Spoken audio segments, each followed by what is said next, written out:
ท่านผู้ชมที่เคารพย้อนมีพักนำพาจึงเฮ็ดให้การสร้างสาพัฒนาประเทศชาติมีการพัฒนา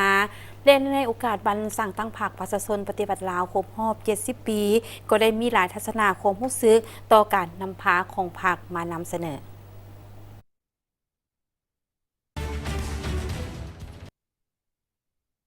ตลอดระยะ70 ปีผ่านมาการสร้างสาพัฒนาประเทศชาติก้าวไปสู่การพัฒนาเป็นก้าวมามากผลดังกล่าวก็ย้อนมีพรรคซี่นำพาอย่างใกล้ชิดประชาชนมีความสามัคคีปองดองเป็นเจ้าการในการประกอบส่วนจัดตั้งปฏิบัติแนวทางนโยบายของพรรคระเบียบกฎหมายของรัฐจึงเฮ็ดให้ของเขตเวียกงานต่างๆได้รับการจัดตั้งปฏิบัติตามทิศทางแผนการเนื่องในโอกาสวันสร้างตั้งพรรคประชาชนปฏิวัติลาวครบรอบ70 ปีนี้พนักงานบำนาญในแขวงเวียงจันทน์ผู้ที่เคยอุทิศตนเองประกอบส่วนปฏิบัติเวียกงานตามแนวทางของพรรคในระยะผ่านมาได้แสดงความรู้สึกภาคภูมิใจเป็นอย่างยิ่งที่เห็นว่าการเติบใหญ่ขยายตัวของพรรคตลอดระยะ70 ปีที่ได้เฮ็ดภารกิจปฏิวัติปลดปล่อยชาติลืบล้างระบอบลาเมืองขึ้นสร้างสังกัดใหม่ให้แก่ประเทศชาติภายหลังประเทศชาติได้รับการปลดปล่อยอย่างสมบูรณ์พรรคได้สืบต่อนำพาประชาชนลาวบรรดาเผ่าปกปักรักษาเอกราชและก่อสร้างชีวิตใหม่รู้สึกมีความภูมิใจที่ว่าได้ประกอบส่วนเข้าอยู่ในรับใช้ประเทศชาติรับใช้ประชาชนโดยเฉพาะละเมนได้สร้างคนรุ่นหนุ่มให้สืบทอดภารกิจของการปฏิบัติเนาะและมีหลายพนักงานของป้าหลายคนนี่ก็ได้มีความเติบใหญ่ใจของป้าเนาะมาเห็นคนรุ่นใหม่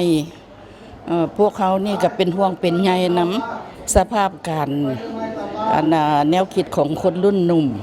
ข้าเจ้ายังบ่ทันได้ให้ความสำคัญเกี่ยวกับเรื่องแบบแผนวิธีเฮ็ดเวียกแล้วก็มีแต่ยกระดับความสามารถทางด้านเทคนิคส่วนมาด้านแนวคิดการเมืองยังบ่ทันนักแน่ย้อนแนวนั้นแหละพวกป้าก็ยังเป็นห่วงเป็นใยนำและข้าพเจ้าก็ได้มีส่วนประกอบในระยะผ่านมานี้เชื่อว่าได้เฮ็ดอย่างตั้งหน้าและก่อนอื่นหมดก็เหมือนกันขยายพรรคและอยู่ในหลักฐานเพื่อให้มันมีคุณภาพและศึกษาวิชางานการเมืองแนวคิดให้แก่ประชาชนบรรดาเผ่าโดยเฉพาะสมาชิกพรรคและเฮ็ดอันใดสมาชิกพรรคอยู่หลักฐานจะเป็นแกนนำในระบบการเมืองนั้นเพราะว่าสมาชิกพรรคบ่เป็นแบบเป็นอย่างแล้วมันหาปรากฏการณ์นี่ก็จะเป็นสมาชิกกันแล้วภายหลังประเทศชาติได้ครับการปลดปล่อยแล้วพรรคเป็นแกนนำในระบบการเมืองสั้นนะเฮาก่อนอื่นหมดอยากให้คงเขตบรรดาเวียกงานต่างๆนี้เดินแม่นแล่นสะดวกนั้นและก่อนอื่นหมดเนี่ยคณะพรรคสมาชิกพรรคต้องได้ปรับปรุงตนเองเพราะพรรคเป็นแกนนำในระบบการเมืองดังกล่าวและพรรคต้องเป็นแบบอย่างพรรคต้องมีความรู้ต้องมีความตื่นตัวและบรรดาปรากฏการณ์อยู่ในท้องถิ่นกลุ่มกองทั้งหมดมันก็ล้วนแล้วแต่เป็นการพัวพันถึงการนำพาของพรรคพร้อมนี้พนักงานบำนาญยังได้มีความเป็นห่วงต่อการนำพาและการจัดตั้งปฏิบัติแนวทางของพรรคในระยะใหม่ที่มีสิ่งท้าทายหลายอย่างซึ่งมีความจำเป็นต้องได้เพิ่มความเอาใจใส่นำพาด้านการเมืองแนวคิดเป็นสำคัญความเป็นแบบอย่างที่ดีของพรรคและพร้อมกันสุ่มใส่การพัฒนาเศรษฐกิจสังคมตามแนวทางเปลี่ยนแปลงใหม่รอบด้านตามแนวทางเปลี่ยนแปลงใหม่รอบด้านมีหลักการพรรคยืนยันว่าเปลี่ยนแปลงใหม่ต้องบนพื้นฐานการเปลี่ยนแปลงใหม่จินตนาการ